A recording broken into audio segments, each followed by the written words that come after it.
and gentlemen, welcome to my channel. My name is Bubba, and I got a feeling. I've been looking through some stories this past week, and I had so many videos I wanted address. I was doing one last night, and it took me until 4 o'clock in the morning, and it crashed in, and I passed up because my cat walked across my keyboard and shut off, hit the stop button. Anyways, I found this one here, and I found this particularly interesting, with all the spy stuff that's going on, and all these people at the CIA ended up working for the government, and Central Intelligence and stuff, going over to Twitter. They were in there, the FBI was in there. That's been proven, and that's a fact. And now we see that Facebook just hired Mr. Brennan from the CIA.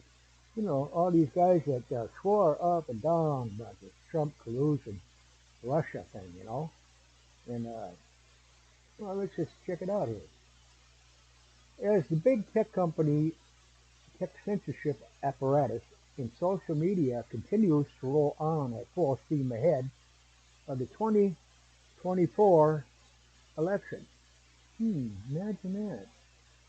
They say that there was no involvement in there, propagandist all the way, I would think. The head elections for Meta, Facebook. Brennan was a senior analytic manager and in various positions for the CIA from March 20, 2002 and March 2022 through July 2019. You know, over in Russia and China, that's what they got. They control the media over there 100%. They damn near got it under control here, even Fox turned against it, ladies and gentlemen, that's why Tucker got out of there, Unfortunately, they thought they'd silence him, but yeah, man, he's bigger than ever, And with Elon Musk, what he's done with Twitter, it's uh, it's a breath of fresh air for Americans here because now you can get stuff over there and you don't get doxxed and ridiculed. Well, you still get ridiculed. That's all part of life. People are always excuse me. People are always going to disagree. There's nothing wrong with that, ladies and gentlemen. There's nothing wrong with that. All this woke shit going on, that's fine, man, but don't shove it down my throat, I don't bother you, you leave me alone, you know. You live in your fantasy, I live in my reality. I'm not, let's just, now, see, I gotta watch these metaphors that I'm using because somebody else say, oh, he's cruel, he said something that hurt my little feelings. Oh, boy, going into a country of wimps, you know. Anyways, Facebook founder Mark Zuckerberg and his wife, Priscilla China, famously donated $440 million to CTCL and other nonprofits, including Eric founder David Becker's CEIR to help. I got to learn about that one a little bit more. It's like you got to dig into the truth, find out if you can back up what you're talking about. This is what I found so far. To help supplement elections during COVID. Now, you're able to talk about COVID now because it's all coming out. And all these people are scared to death because the truth is coming out. You can't bury the truth. It always finds a way to the light. You know, light comes on and it gets exposed. And, there's many different definitions of the light I'm talking about. What you believe is up to you. But yeah, this money disappointingly went to Democrat strongholds. Imagine that. Especially in the key swing states. Wait a minute, man. Remember them 5 key swing states that simultaneously, simultaneously, accidentally, on purpose, uh, went down. I watched that whole thing last night, man. The things I was seeing, I was flipping around from channel to channel, looking at this, CBS and the ABC and MSNBC and Fox and Bloomberg News, and oh my gosh, and on CNN, I actually saw it with these two eyes. What there was oh, wait a minute, it was a glitch in the system. It must have been like a static electricity or something that was in the air, so it, you know screwed up the algorithm. Oh wait, the algorithm was supposed to be put in there. It was supposed not to be hooked up to the internet. Uh-huh. Ah. Yeah, anyways, Facebook Meta was also one of the social media platforms mentioned by the Election Integrity Partnership, EP, and Stanford Internet Observatory in a report which promoted the censoring of hundreds of thousands of posts and conservative voices from discussing events occurred around the highly suspected 2020 election. Can you imagine that? All the things I saw, all the liberal media was out there. Oh, it's a lie, it's a lie, We're all election deniers. Wait a minute, how many times did the Democrats deny so many other elections? And was it 20? I can't remember what election cycle it was. Was it midterm? What? Where I watch. I live in Minnesota, and I watched one of our senators, Klobuchar. She was on there saying, "Oh, these things, these electronic voting machines, they're a danger. They could fail and cause a big problem." Oh, but then at this one, oh no, there's no way you can upset it, right? There's no way,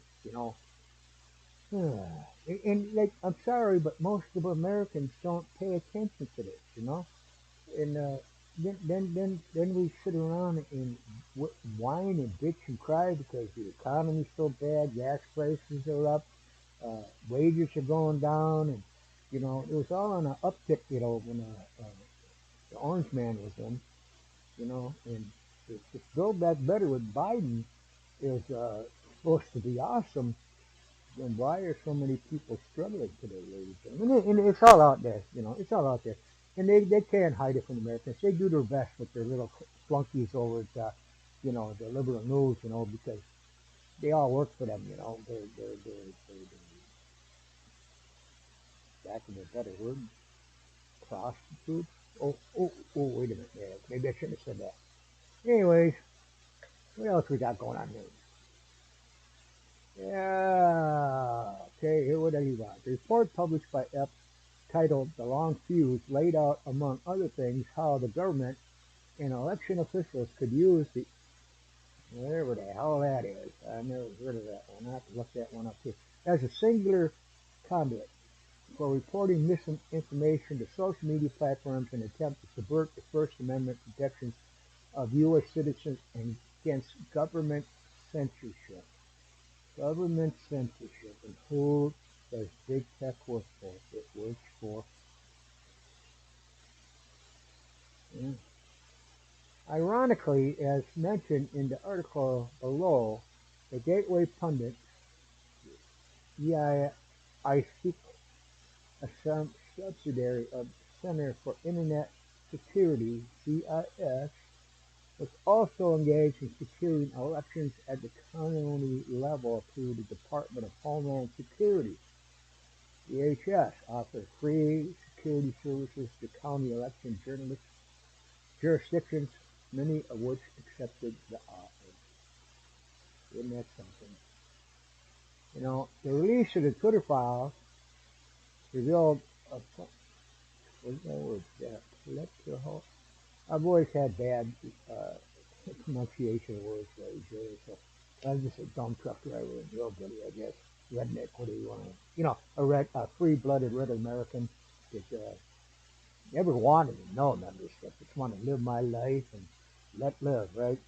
But now these people are just shoving everything right down your throat. And now they're doing it to our children. Little kids. Little kids are pushing all this perversion onto them, man. You know?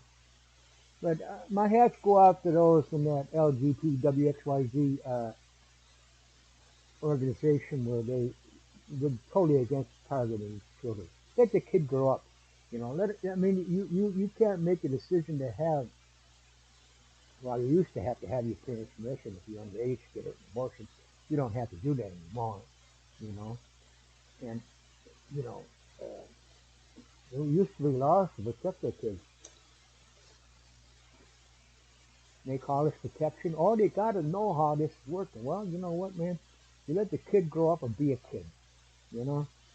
Let them at least get to high school, where, their parents could, you know, uh, steer them in the right direction.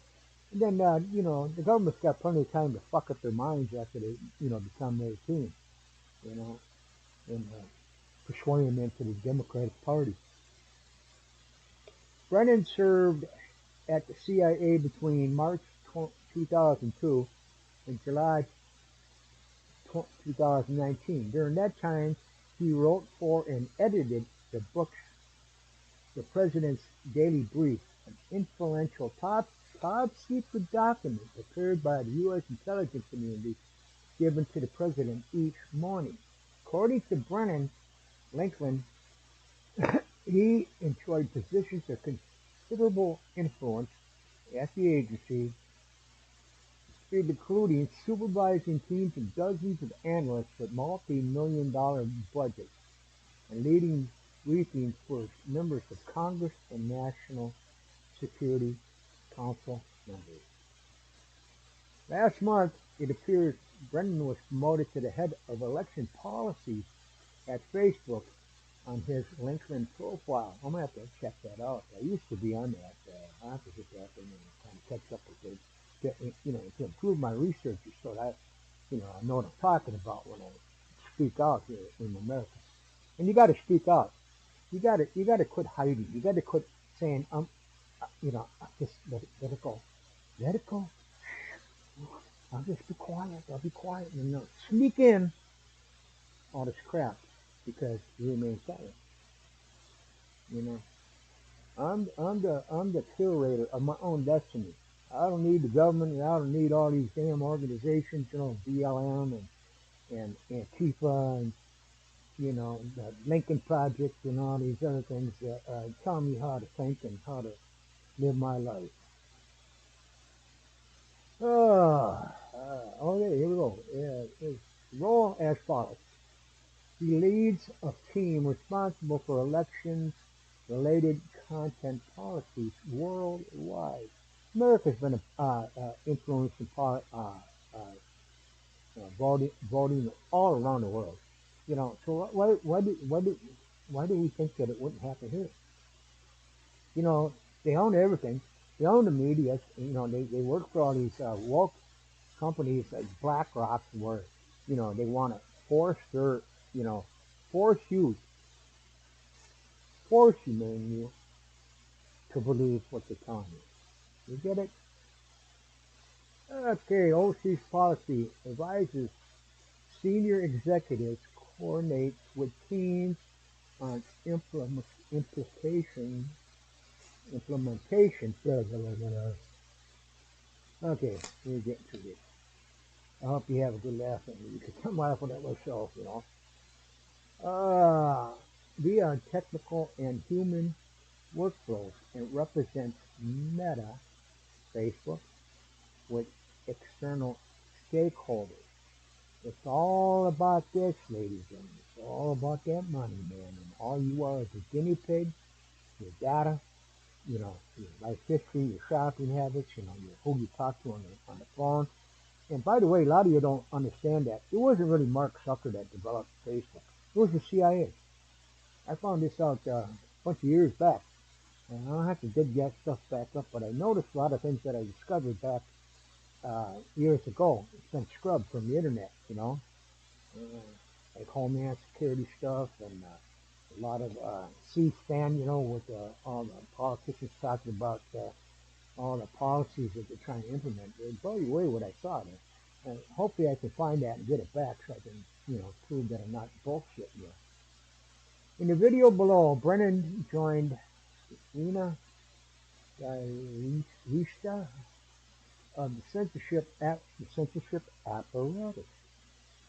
Stanford Internet Observatory, where Brennan Poe boasts about reducing content that doesn't defy Facebook policy that their fact checkers determined to be inaccurate. Ironically, he has a Freudian slip about his own platform. Yeah, fact checkers. Now here's one thing I've learned over the years. It's when I go on Facebook and this is a fact check, I got to read this one because I know it's true. If it was a lie, it just gets right on through. So this video is probably going to have that when you watch it over on Facebook. But I got other platforms. If you like, you can follow me over there. Bubble 649 at rumble.com, gab.com, uh, buy me a coffee, and okay. I'm trying to get there. I got to get another 494 subscribers on my YouTube channel to get monetized, so I can at least add these links in there. So when I show a story, I'll be able to put the links in there so you can check this out yourself. Remember in school where they taught you to underline if you got something from a book, you were supposed to put in there, underline it, and say this is where I got that reference from, and give credit to the author that found it. I can't do that until I get to that partnership group. I need 500 subscribers.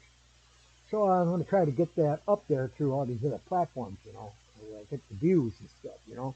And I'll try to make these as interesting as possible. And I want to get my chat up. I don't think I can do it on YouTube until I get, to the next level. But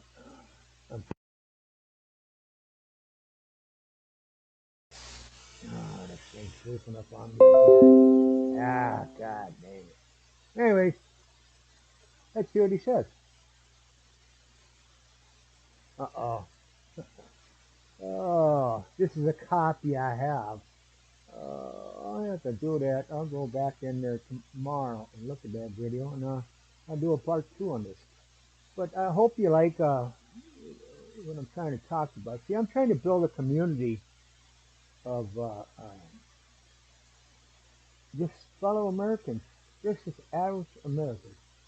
I don't care if you're Democrat or Republican, Independent, what. I don't care. You want to come on the show and anybody that's gets outrageous, I just block you. I never believed in blocking people. I never even blocked anybody on Facebook but one time. That really got out of hand. It was a personal thing. So I just got tired of arguing with this relative. So I blocked them. But I'll keep you in there until you start using swear words and disrespecting one another.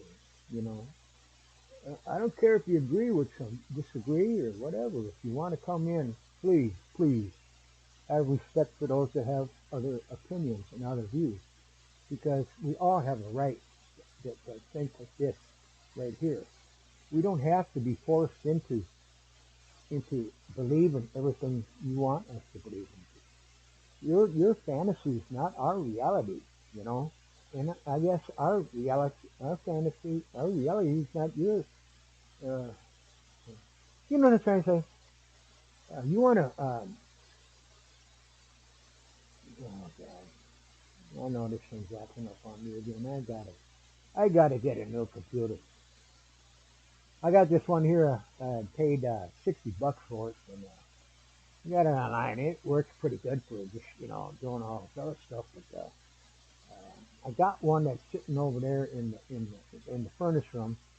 It's a great big Dell, great big workhorse workstation, right? Server. That's what I actually need so that I can not, lose any framework, lose anything in the frames that go up to the video. But yeah. Hey, thanks. God bless, and hopefully I'll see you again. Adios.